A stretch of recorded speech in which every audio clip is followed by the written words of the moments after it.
आप लोग अपने वीडियो का या फोटो का बैकग्राउंड चेंज करना चाहते हैं तो आप लोग इस वीडियो को शुरू से लास्ट तक देखिए। आज हम इसी बारे में बात करने वाले हैं, तो चलो वीडियो को करते हैं स्टार्ट।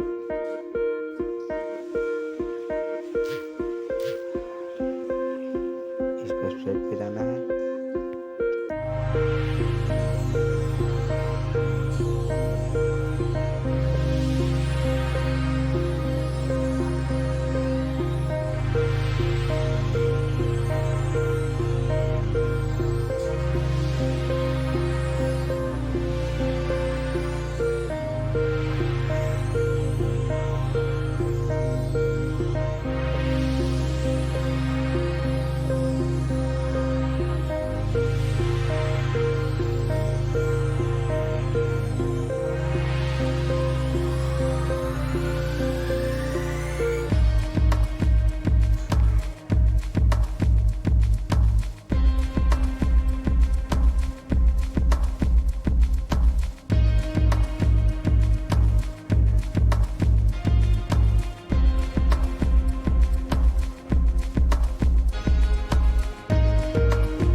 तो आप लोग कुछ इस तरह से फ़ोटो का बैकग्राउंड चेंज कर सकते हैं।